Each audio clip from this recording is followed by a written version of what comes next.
Welcome to all on my YouTube channel. आज मैं B Ed first paper third unit fourth का एक question लेकर आया हूँ। What do you mean by simulation?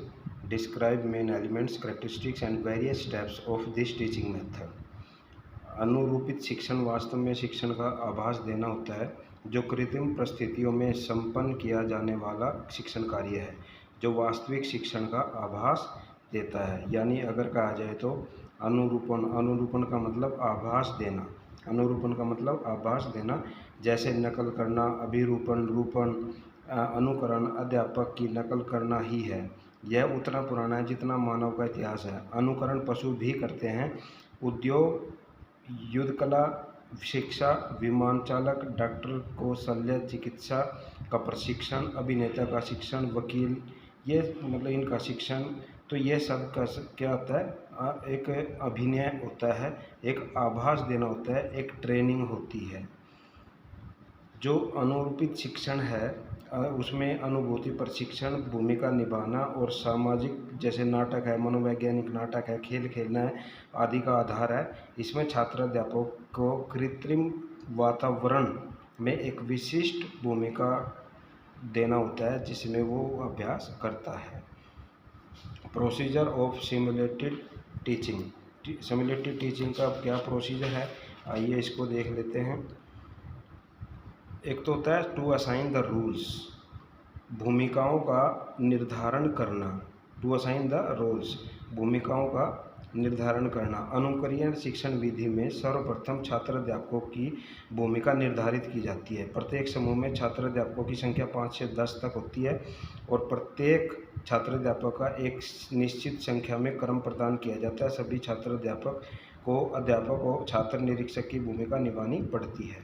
दूसरा होता है selection of skills and topics, कौशलों तथा उप विषयों का चयन।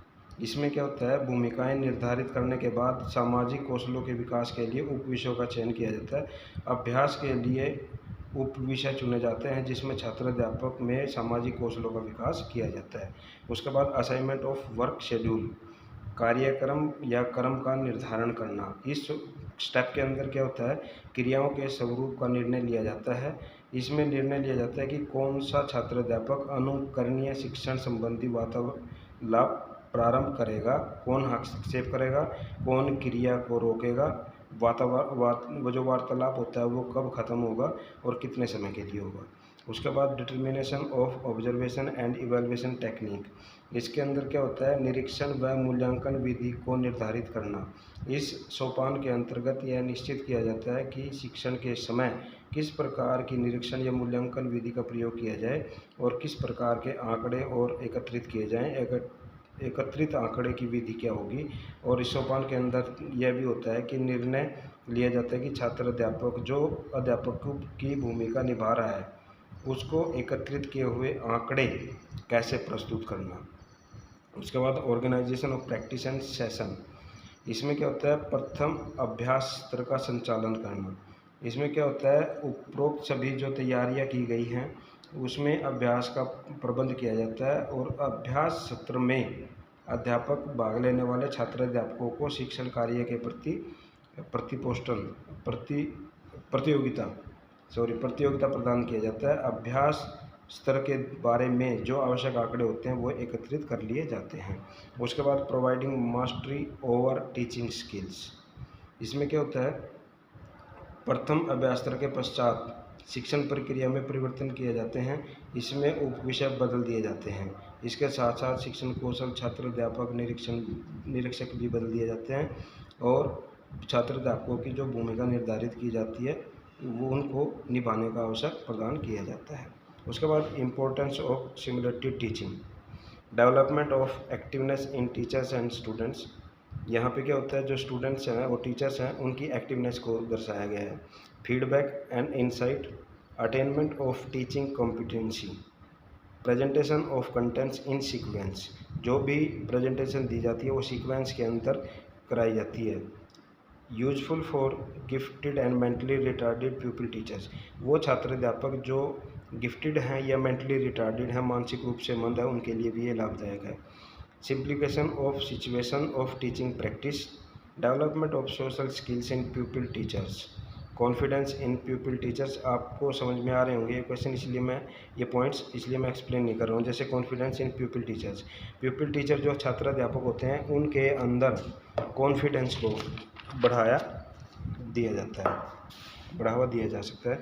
Helpful in the development of ability to ask questions in people teachers, acquisition of motivation, no injustice to the school students, various roles to play, development of decision making ability, development of self confidence in student teachers, helpful in understanding classroom problems, mastery over teaching skills। तो ये कुछ point हैं हमारे जो ये दर्शा रहे हैं। उसके बाद टाइप्स ऑफ एक्टिविटीज़, इस क्वेश्चन के अंदर सिमुलेशन के अंदर आप कौन कौन सी एक्टिविटी करा सकते हो। एक तो रोल प्लेइंग करा सकते हैं, हम सोशियो ड्रामा करा सकते हैं और गेमिंग करा सकते हैं। अब इसकी एडवांटेजेस क्या हैं, एडवांटेज देख लेते हैं। Cooperation, healthy competition, possible in the short and long term, analysis of behaviour, clearing misconceptions, development of critical thinking to increase the interest and attractiveness of students, provide feedbacks, aids in gaining competency, establish a relationship between theory and practice, sequences of contents, increase confidence, learning social skills, direct learning, real life feeling। उसके बाद कुछ इसकी कमियां भी हैं, limitations भी हैं। Not suitable for small children, not suitable for all subjects, acting hard for people teacher. अब सभी स्टूडेंट तो ये नहीं है भाई एक्टिविटी कर सकते हैं, सभी स्टूडेंट ये नहीं है रोल प्ले कर सकते हैं, तो सभी के लिए ये लाभदायक नहीं है। Use of audio visual aids which is expensive, audio visual add जैसे टीवी है, रेडियो है, टेप रिकॉर्डर है, इनका मतलब ज़्यादा प्रयोग होता है इसके अंदर और वो एक्सपेंसिव है, सभी स्कूल उसको अफोर्ड नहीं कर सकते। Not normal dealing with people teacher, recording may be wrong, observation training difficult, pupil teacher is unable to express his expression openly, role play of selected events only, not proper explanation of contents। ये मैंने explain इसलिए नहीं किया क्योंकि आप यहाँ पे समझ गए होंगे, इन पॉइंट्स को आप दो तीन लाइनों के अंदर खुद भी एक्सप्लेन कर सकते हो। ठीक है, ये इंपॉर्टेंट क्वेश्चन है आपके पेपर 3 के लिए। Thank you।